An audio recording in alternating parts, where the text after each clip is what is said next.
Welcome to Onesies, a podcast of onesies and wonders and blunders. My name's Andrew, My name is Emily.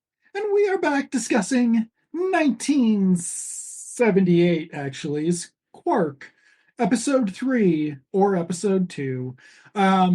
We discovered last time that they delayed commissioning the series for a year until after Star Wars dropped, which makes sense for lots of reasons. So this episode is entitled. The Old and the Um, Beautiful. oh, is that what it's called?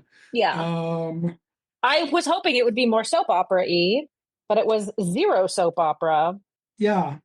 Just a Um, little romance. Ooh. I believe you mean an intimate encounter or something. What do they call it? Mm. Emily, Yes. how many times would you like me to reference Matthew Churchill Smith and Alex Kingston fucking for hundreds of years on that slow planet this episode? That is one too many times. We got to get that Patreon going so I can commission that art for you. My God. Oh, People you'd don't be support so happy. Patreons out of spite. I'm sure they do. I am okay, fine. Buy us a coffee or whatever. Okay. We got a t-shirt dropping, folks. It will have dropped by the time this happened, and maybe I register their website? If you Did go to you? onesiespod.com, did I do that? No way. I mean, there's nothing there yet, but I thought I did that in a depressive haze last November. Nothing's Was coming up.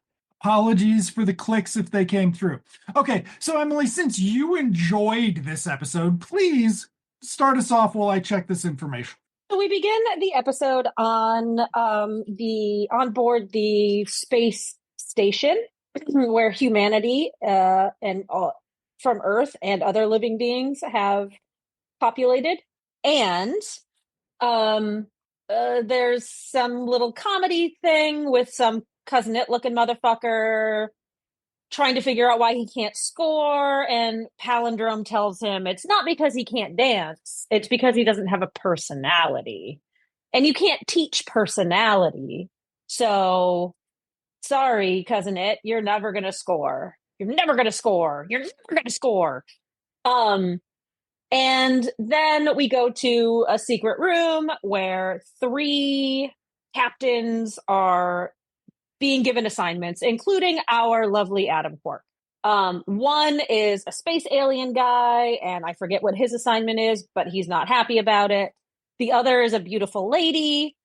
She's also not happy about her assignment. And Adam Quark, of course, just assumes he's going to be assigned trash duty, but instead he is assigned to have a romantic interlude with a space princess. But there's this comedy thing that doesn't really work where he's talking to himself like, oh, it's going to be space duty. Oh, it's going to be trash duty. The head says you're going to have this romantic interlude. And then he says, oh, yeah, I got to go pick up trash. And then he's like, what? Like, there's not a romantic interlude with a space princess. What? Excuse me, Emily. A Yes. couple points. Yes. The first point is onesiespod.com is ours and will, by the time of this episode's release, redirect to something where you can buy merchandise. Two, and if you buy enough of it that we actually get some money instead of them just not charging us for making the merch, then I will have the art commissioned for Emily of the thing that I will not, the unmentioned romantic interlude of the ages. Barf. Point two. So she hates this so much. Like, that's the best part about this is the Matthew Smith thing isn't a bit. I always thought it was a bit until she left that fucking action figure when she moved away.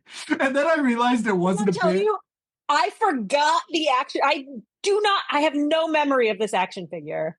Well, No then memory. I had still not seen Doctor Who at that point, and then upon seeing it, I was just kind of like, I feel so uncomfortable being in the same species as the lizard. No! What's happening? And Matt Smith is gross and stupid, and Amy Pond sucks. And email Mr. Emily at onesiespod.com Oh no, if that whole you season's disagree with terrible. me. The whole But I get season's it. terrible. Rory Like, is the only saving grace. and of the even whole he's thing, just and not even he bad. kind of And sucks. it's about because it's about him like not being cucked but wanting to be a cuck. Rory's a Democrat. Rory is the Democratic Party. We're not talking He's a about wuss. politics. He's a wussy white guy who will do anything for his hot girlfriend, Okay. including let her fuck potentially the doctor. Okay. Matt Smith, gross. True.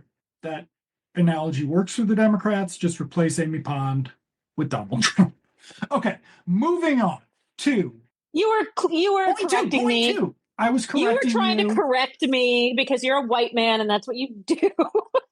Okay, so if this were a video podcast, what I would do right now is I would turn to look at the camera and I would go and bob my head up and down while a voiceover of me talking to myself played, which is what happens on this fucking show. And if this continues to happen on this show, that was bad. The next pick, Emily, if this continues to happen, there will be punishment. No, sorry, wow. I watched. I'm going to tell my husband that you're threatening to punish me.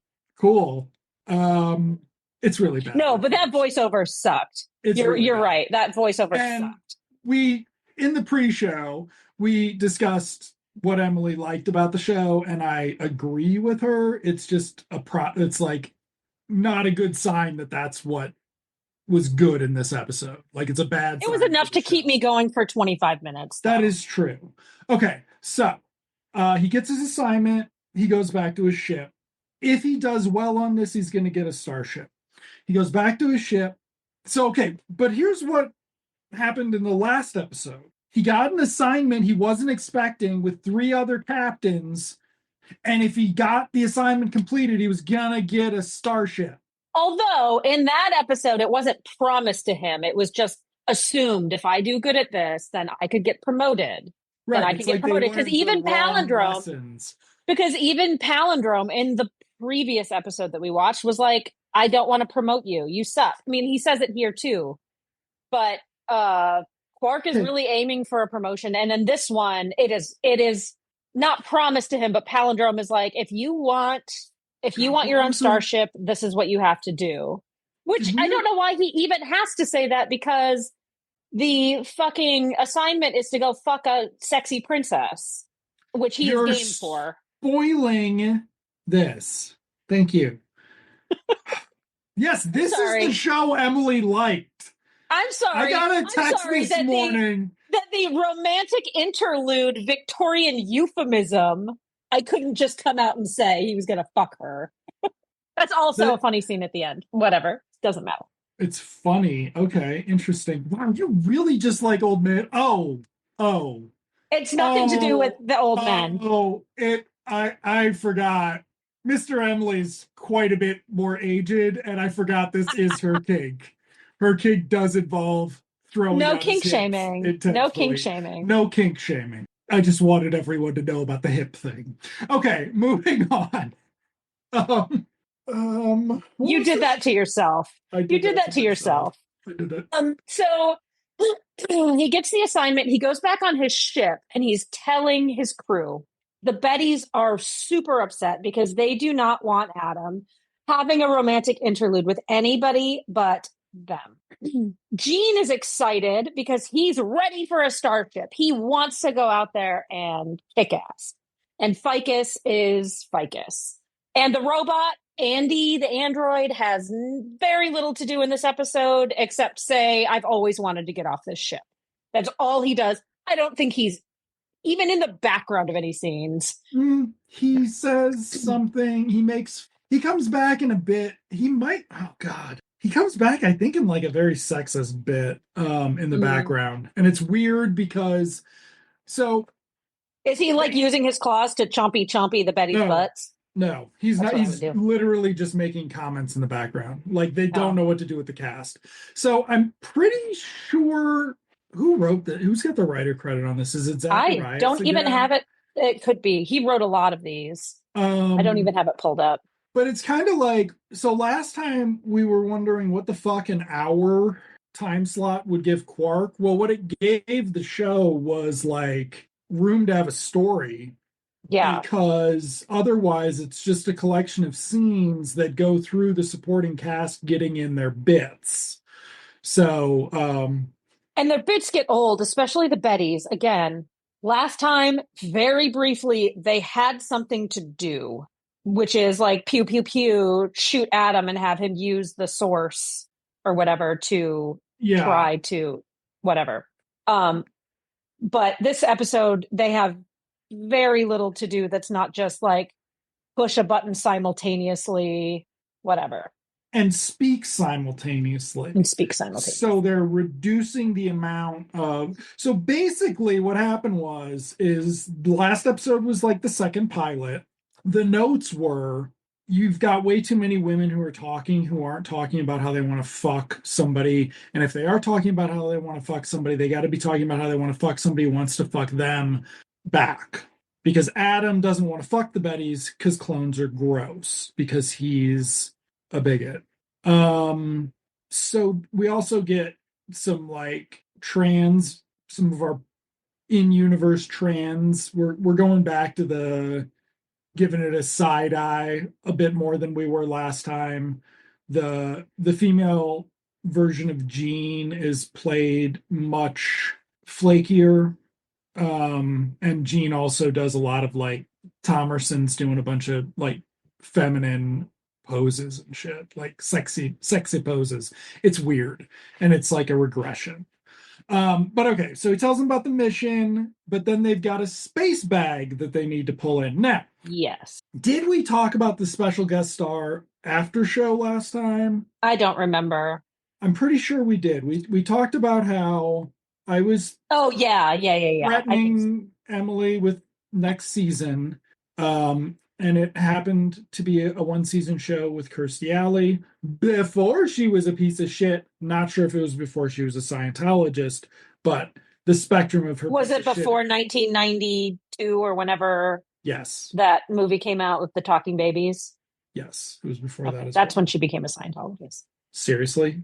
It When like she drove met her John to it? Travolta. When she met John Travolta. Oh my God. She was convinced to do something in life by John Travolta. No She was wonder in she's love. dead. She was in love with John Travolta. And then he met his wife and she was like devastated. She was in love with him Oh, and had to like release like it was pretty traumatic for her I mean, when he met Kelly Preston. she had to release a lot of midichlorians or whatever back into the atmosphere. She had to do a lot of auditing. Maybe that's what drove her to it. Okay, well, no, it was from before that, but then Emily was like, how did you know? You looked up ahead and you knew Kirstie Alley was on this episode. So I've been waiting for Kirstie Alley to show up the whole episode. I know. I'm so sorry. Pin. Overkill. Little overkill on that. Though I was like, this was 1978. How old was she? Like that feels like a little concerned. Because it was the 70s and they were like, it's fine. Oh, they're promising this princess, and because Okay. I knew Kirstie Alley was in it, I thought she would be the princess. Okay, so there Again, was that. I speaking to the thought youngness, speaking to her youth. But I also thought, oh, because they had said, like, when am I going to find out who the princess is? They'd said, you'll find out when you're in space. I thought the princess was going to be in the bag. me too. They make this big thing about a garbage bag going into the ship using the same footage as the pilot, I The believe. pilot, the original pilot. The original pilot. And And also, oh, go ahead. No, go ahead. I just was going to say, spoiler, the only spaceship model they have in this universe is now the fucking same spaceship model of the garbage truck, which And is they really make funny. a big deal out of like, oh, there's no planets here, there's no ships here. Like, where did Right. this garbage come from? So again, it was like, whatever. So for some reason, like the rest of the crew is up doing crew stuff, and Adam is down fussing with the garbage, the space garbage bag for 5 hours. There's not really any explanation of what he's doing down there for 5 hours, Well, I was but he, I was so waiting for the set of yeah, him. Like, oh come on, it would have been a garage. It would have been a Holmes. yeah. It would have been the garage from fucking Free Spirit, where they kept their rape wagon. Like, good God, it would have been so cheap. So he comes up out of the thing and he's like, "Hey guys," and he takes his helmet off and he's very handsomely gray on the side. He's got some gray little Can you not temples. objectify men for 12 minutes? Yeah, handsome. He's handsome. He looks like a handsome older gentleman. But everybody's like outraged, and they're like, "Oh my god, you look so old. You've aged 10 years since you've been down there." And there's a line that's supposed to be funny, like Ficus says something like, "Well, it would make sense if you had been down there for 10 years." Uh, and Adam Cork is like, "It's been 5 hours." And And so they then do a test. they do a test. He's got some space virus that is prematurely aging him at a very fast rate. Oh no, it's a year every 2 hours or Oh, whatever. it's not. No, because it exactly fits the math. It's like you're watching an episode of Gilligan's Island. Ficus is basically the professor. I really don't like Ficus because the guy does not seem willing to do a Mr. Spock impression, and instead he's just not doing anything. I liked him better in this episode than I did in the last episode, but only because um against Richard Benjamin, Benjamin could be have that physical comedy, have those physical comedy moments versus this straight laced guy. So there run some tests. There's something. Ficus has an idea on how he can fix it, how he can stop the virus, and it involves with no blood work, no. I mean, I'm sure there's medical tests, but no mention of them. He is going to hook Jean up and do some sort of blood transfusion or something. And Jean, the whole episode, is just worried about getting this virus, which it's not the 80s yet, folks. Don't make that leap. But like, he doesn't want anything to do with the captain's blood. He doesn't want anything to do with, he at some point eats from the same tube as the captain and has a overreact is a understatement of his So portrayal of that. now this is okay. So it's interesting that you picked up on that as like the main thing because what I picked up on was Richard Benjamin looking at the camera in slight disgust at the idea of having to get Gene's blood. Oh, And the fact that Gene doesn't want to get sick because he's a fucking whiny white man who can't fucking get a needle because I he hate thinks it, needles too, but well, you know what? You got to do what you got to do sometimes. okay. So continue. Um, so cut to a scene where Gene is laid out on a pallet. He has an armband on, and there are tubes going across to another pallet with uh Quark, who is he even older at this point? Yes. Yes, he started getting even older. He hasn't started getting, he gets forgetful really fast. Yeah, yeah. He goes from like handsome, distinguished older man to like just like doddering old Oh, how does that feel? very How does that quickly. feel, Emily? Stop making lewd gestures toward me. I'm gonna tell my husband. Um and yes, in fact he does, because this is the first scene where there's some like physical comedy that's kind of funny. Um so they're doing the transfusion. Ficus is there monitoring, and Quark is like, "I need to get up and do something." This is the I don't remember what he even has to do. Oh, you know what it is? It's Palindrome is calling and to give an update, which it's not really an update. So you need to get on camera. So they pull him off, and he does this kind of funny thing where he's like, "I don't need your help," and then he's like, "Ugh," and like slips or like loses his balance or something, and Ficus literally has to steady him to get him ready for camera. And at this point, they even say something like, "Oh, you can't show that you're getting old, but doesn't he have like a bald cap on at this point with like little gray hairs at the back? Yeah. It's so one of my expectations of the show was based on Buck Henry. I wasn't like expecting sophisticated humor. I wasn't expecting a Newhart show. I wasn't expecting the entire bit to be that senile people can be funny. And that's what the whole bit is. Richard Benjamin's really good at it. Congratulations. Like, what, like, cool, dude. Like, that's a weird fucking bit. It I've been thinking a lot about sort of the spectrum of improvement or progress, I guess, because I realized yesterday that I don't know for sure that when I was a kid, some like third grade history class didn't teach me slavery was wrong, but indentured servitude fixed all the things about that. Because I was thinking about how we're comparing, I mean, people who look like us, Emily, are comparing the experiences of indentured servants to enslaved people. Yeah. And that's not accurate. So just this, but it made me realize how fucking like how the slightest, even the grossest progress towards betterment we make, even slightly, there's a fight against it Yeah. from such weird sides. It's just so fucking gross.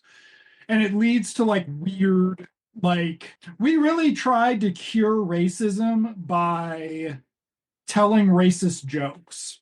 That's what Hollywood did. They went from Jewish people have self-deprecating humor Mm-hmm. for other Jewish people to we're going to start doing that about the Jewish people. And that's, well, no, that South Park was not trying to cure racism. South Park was trying to perpetuate it and profit off of it.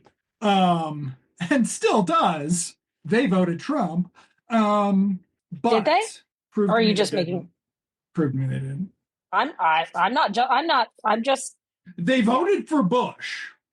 So they were pro Iraq war because they're racists. Kyle is always the butt of the joke, and he never actually wins.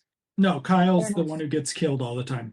The Jewish one. No, is the it's one who- Kenny. Kenny's the one that Okay, gets yeah. killed all the time. Kyle's always the butt of the jokes from everybody. Yeah. Cartman's the worst. It's just, it's just sane washing being a racist. Or, Yeah. Anyway. Fair enough. This So isn't a podcast about South Park. This is a podcast about Quark. getting to Quark and this type of humor. But what I'm saying is, Yeah. this would be a more progressive take if it was a con artist dressed up doing a senile thing. Like, it would be less problematic humorously if it were someone doing a bit as the bit. Yeah. And that's what we would have gotten in like 88. Also, I forgot to interrupt you, but what we're saying about Quark is this episode is actually the William Riker Deanna Troi relationship, because you've talked about how Quark knows this princess. Yeah, so it turns out he knows her. They have an established relationship. They've had intimate encounters in the past that were fantastic. And he knows of her people. And on her planet, the men don't live past the age of 20. Because the women fuck them to death. Just like Matt Smith. Stop doing that dance. Stop doing the dance. There you go. You're going to not let them on the planet? Are you saying that men wouldn't love to get fucked to death? I think most gross, disgusting, awful men would. Including by uggos. I think that most men would love to get fucked to death, whether it's a beautiful princess or a less beautiful regular person. Do you want What a way to go. Website? What a way to go. We could put a poll on the website. Okay, sorry. I'm picturing the poll, whoever, I don't know, somebody gets a coin with Mr. Emily giving a thumbs up. The poll winner gets that. Okay, sorry. I got all sorts of plans for the podcast for 2025 that Emily's just gonna love. especially Mr. Emily. He doesn't listen. Uh, you keep telling me that, and I He believe has you. lots of ideas, though. He has lots of ideas. Well, if he wants to buy a partner share. Okay, so he keeps getting older. They keep deceiving what's his face, uh, Palindrome, and Ficus keeps coming up with cures that don't work. Yeah, And so now they're like, it's not going to matter because he's going to be dead before he gets to the planet right. because they're too far away. But then he's Because alive. there's no warp speed in this, even though we watched them speed away in 8 minutes from an exploding planet the last time. So who knows? Um, they fight some Gorgons. The Gorgon fighting scene is where the Bettys technically get the most to do, and I believe the android has another bit that you forgot because it was just bad.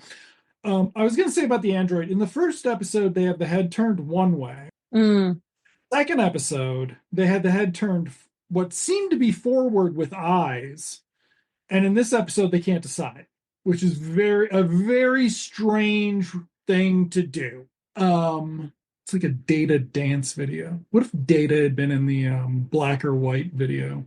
So, he what? There's a meme of that, isn't there? Anyway, I'm losing it, Emily. I'm losing enough interest in the television show.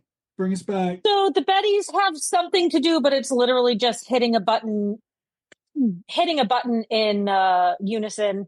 But before that, Quark is going senile enough that the crew starts assessing the situation and who's going to take over. And Gene just assumes it's him because he's the big strong man, because he's a man most of the time. There's very little female Gene in this. Um, and Quark is like, whoa, whoa, hold up. It's actually the Bettys who are going to take over. And again, great opportunity for them to like step up and be leaders. And they hit a button in unison a couple of times, say a few lines in unison, destroy the ship, and then get up and like do a little like high five hit thing. And that's the end. Like that's the most that they do until just mugging to the camera and falling all over Adam Quark. Whatever. Um, so the ship gets destroyed, and then they can teleport him to the planet. Yes, so they fight. They've beat the two Gorgon ships that are after them that look exactly like their ship, and in fact are just reversed footage of their ship with lasers added onto it because I do not think the network had much confidence in this television program. Difficult is it to make a model, and like you already have the space set, and then you just get a model of a different fucking thing. We have yet to see a new model shot involving the Quark spaceship. Yeah, I don't think they had one because maybe. last episode they didn't show the two ships in the same shot ever. We were waiting for that. Mm. I don't think they actually have a Quark ship model at this point. We'll see if one comes back. So duh. Um come on, brain. Quark. I just watched it 12 hours ago. So then he goes that yes, but then they teleport him down to the planet, and it's a very Star Trekky teleporting thing. And so we've gone from last episode was all in on Star Wars nods. This episode is evening them back out to Star Trek stuff again. Yeah. He teleports down to the planet as an old man. At this point, we were told he would not live long enough to get down to the planet. And so he's now down on the planet. We're gonna see what Down on happens. the planet into the bathtub of the princess, Yes. where we had originally seen. She was in, we skipped that part where she was introduced. She was introduced on the monitor. Now, But she's in the bathtub and she's talking about this is where we describe her learned that outfit. I don't remember. Was she nude in the bath? I thought she was in the tub in the nude. She's like wearing a red version of the 70s Wonder Woman TV show outfit. It's Oh, that's when very she comes weird. in. Yeah, yeah, yeah. After Yeah. Quark is teleported, uh, her handmaidens. One of them played by an uncredited Kirstie Alley. uncredited Kirstie Alley. I saw them and I said, one of those is Kirstie Alley. It's probably the brunette, but she doesn't yet have her like deeper, sort of No, raspier voice. So I don't know if that's I, something that just came with age or if that she was putting on a voice for this that I was don't think more she got the youth. line. I thought she I think did. I think it's the other one that got the line. Okay. Well, maybe she didn't even get a line then. Because So no credit. there's a blonde one and a slightly less blonde one. Like, I think Kirstie Alley's the blonde one. oh, really? I do. I was not going to Wild. pause it to zoom in, Yeah. but yeah, I think Kirstie Alley's like the blonde one. I think she's like But 17 years old. I think it's terrible whatever happened. wow. Anyway, They run to get the princess and they're like, somebody's here. And she comes in wearing this gorgeous sequined red thing, like swimsuit looking thing, and a robe, a long flowy silk robe, and comes in and she's like, Adam Quark. And she recognizes him and they have a little walk down memory lane. And he is pretty sure going into it that she isn't going to have any interest in an older man. But remember, men on their planet don't live past 25. She's never fucked anybody that old before. So she's got her own little kink there. And they work it out. They work it out. well, And she agrees to sign some treaty, yeah, so whatever. So like that's the purpose of this is the romantic interlude is to get her to sign some treaty yep. to not go with the Gorgons. Whatever, doesn't matter. Then like we cut back to like this is a prolonged scene, folks, of them not really flirting, but it kind of feels like that's what it should be. Like that's what it is, I think. Well, it can't be because Richard Benjamin's senile, and so he's like, I want to. Wait, what? Yeah, Um, his voice work is not great in this, but it's better than I thought it was going to be. And uh commercial break maybe cut back to mhm. the Quark spaceship and the crew is there waiting.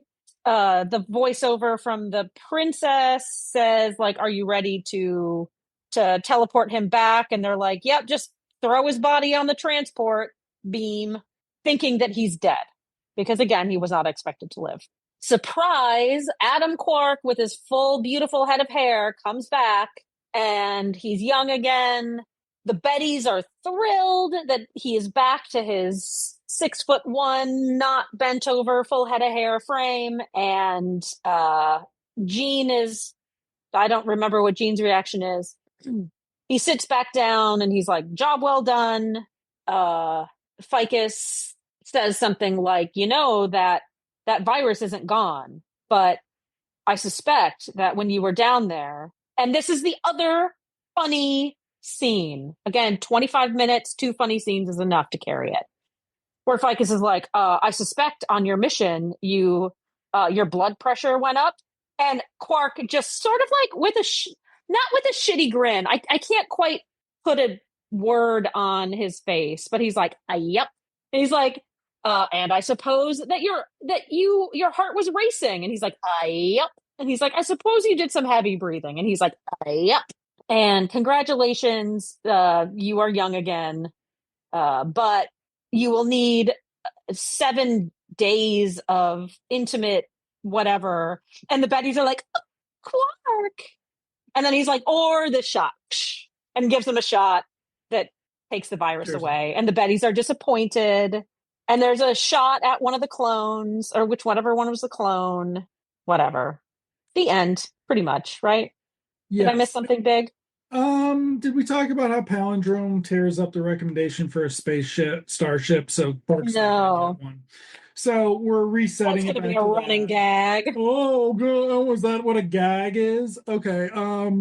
Did want to say about so, but basically they could have just had old man Quark jog, and he would have been fine to alleviate the life-threatening aspect of the virus. But yeah, so that was Emily's favorite show ever in the whole universe of time, except some of the like the weirdest of what was that one show that we stopped watching? taking I it to forget. extremes or Oh whatever. my God. Going to extremes. Going to extremes. Yeah. Except for the sex related episodes of that show, this is Emily's favorite show ever. What do you have against sex, Andrew? I don't know. Okay. Find me a show that we watch where it isn't fucking creepily handled, and I will have potentially a different answer for you. How about that? Fair enough. Fair enough. Okay, so what have we got next week? So next week. So first of all, to go back to the beginning of the podcast, this episode was written allegedly by Buck Henry and Bruce Kane. So I don't know if IMDb is giving Buck Henry the credit just because he No, created it. I think No. I remember that. I think his name was on there. But I feel like I'm gonna check while you talk. most of these episodes were written by that other guy who I'm going to pull up because he assuredly, nope. Buck Henry's the writer for this next episode too. The Good, the Bad, and the Ficus.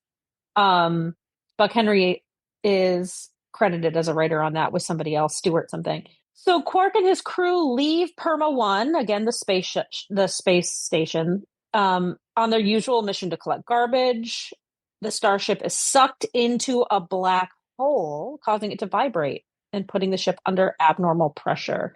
But instead of the ship exploding, they survive the passage to the black hole, only to be split into two separate starships. I'm not going to read the rest. That sounds like fun. Sounds like it. You were correct in your read on IMDb credits. I was incorrect. It is just a created by Buck Henry credit. So I was just ready. I had knives out for Mr. Henry there. I am incorrect. It's Bruce Kane. I have a Bruce problem Kane. with right now. Fair enough. Okay, so next week we will watch episode 4, 3, 1, 2, 3, 4. Episode 4, The Good, the Bad, and the Ficus. So it looks like maybe it'll be lampooning westerns a little bit too. Wouldn't that be great? Andrew, I'll see you in television land. See you in television land.